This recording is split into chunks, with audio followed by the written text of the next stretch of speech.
Hi friends, வணக்கம் and welcome to எங்கள் வீட்டு சமையல். நம்ம இன்றைக்கி அரரூட் கஞ்சி எப்படி வைக்கணும் அப்படின்றது தான் பார்க்க போகிறோம். தவிர இந்த அரரூட் கஞ்சியை எப்பப்பெல்லாம் எடுத்துக்கலாம், இதோட பயன்கள் என்ன அப்படின்றதையும் பார்த்துடலாம். இப்போ நாங்கள் காமிக்கிறோம் பார்த்தீங்களா, இதுதான் வந்து அரரூட் பவுடர். இந்த மாதிரி பேக்கெட்டில் வந்து கடைகளில் விற்பாங்க, மெடிக்கல் ஷாப்லேயும் இருக்கும், நீங்கள் கேட்டு வாங்கிக்கலாம். ஸோ இதில் வந்து பார்த்திங்கன்னா நிறைய மாவு சத்து இருக்குது. சில தாவரங்கள் தான் வந்து நமக்கு மூலிகையாகவும் இருக்கும், நம்மளுக்கு வந்து ஃபுட்டாகவும் இருக்கும். ஸோ அதில் பார்த்திங்கன்னா அரரூட் வந்து நம்மளுக்கு மூலிகையாகவும் இருக்குது, நம்ம சாப்பிட்ற சாப்பாடாகவும் இருக்குது. ஸோ இதை வந்து குழந்தைங்களுக்கெல்லாம் நம்ம கொடுக்கலாம். தவிர பலவீனமான நோயாளிகள் வந்து அவங்கள வந்து தேத்துறதுக்காகவும் நம்ம வந்து அரரூட் கஞ்சி வச்சு கொடுக்கலாம். இதோட இன்னொரு முக்கியமான பயன் என்ன அப்படின்னு பார்த்தீங்கன்னா, வயிற்றுப்போக்கு, அதாவது டைரியா நிறைய போயிட்டு இருக்கும்போது நம்ம இந்த அரரூட் கஞ்சி வச்சு கொடுத்தோம் அப்படின்னா அதுக்கு வந்து நல்ல இன்ஸ்டண்ட்டாக ரிலீஃப் கிடைக்கும். இதை வந்து பழங்காலத்துலேருந்தே யூஸ் பண்ணிட்டு வராங்க.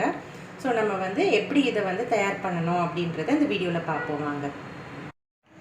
அரரூட் கஞ்சி செய்ய தேவையான பொருட்கள் என்னென்னு பார்த்துருவோம். அதுக்கு வந்து 1 ஸ்பூன் அரரூட் மாவு எடுத்துக்கோங்க. அதுக்கப்புறம் தேவையான அளவு மோர் எடுத்துக்கோங்க. நெக்ஸ்ட் வந்து இந்துப்பு, உங்ககிட்ட ஆர்டினரி சால்ட் இருந்தாலும் அதை யூஸ் பண்ணிக்கலாம்.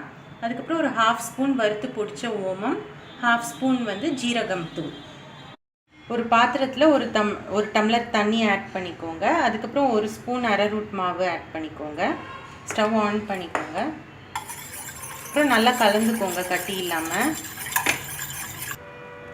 ஒரு 2 மினிட்ஸில் பார்த்தீங்கன்னா இது அப்படியே நல்லா க்ளாஸியாக வர்றது தெரியும். இப்போ பார்த்தீங்கன்னா நல்லா வெந்துடுச்சு. இது வந்து ஒரு 5 மினிட்ஸ்க்குள்ளே நல்லா வெந்துடும் இந்த 1 ஸ்பூன். ஸோ நம்ம இறக்கிடலாம். இதை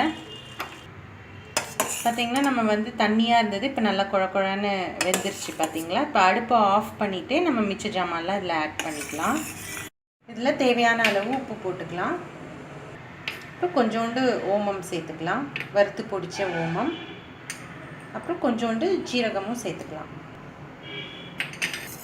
இதை நல்லா மிக்ஸ் பண்ணிக்குவோம். இந்த மாதிரி தான் இருக்கும். இது கொஞ்சம் நல்லா ஆறட்டும். நம்ம வந்து ஒரு கிளாஸ் பவுலுக்கு ட்ரான்ஸ்ஃபர் பண்ணிவிட்டு மோர் வந்து கலக்கிறோம். இதில் உங்களுக்கு தேவையான அளவு நீங்கள் மோர் கலந்துக்கலாம்.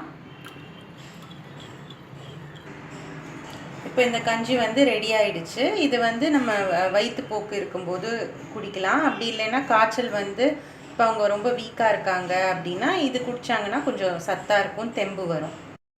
இந்த இன்ஃபர்மேஷன் உங்களுக்கு யூஸ்ஃபுல்லாக இருக்கும்னு நம்புகிறோம். ஸோ நீங்களும் ட்ரை பண்ணுங்கள். ட்ரை பண்ணிவிட்டு உங்களோட ஃபீட்பேக்கை எங்களுக்கு கமெண்ட்ஸாக போஸ்ட் பண்ணுங்கள்.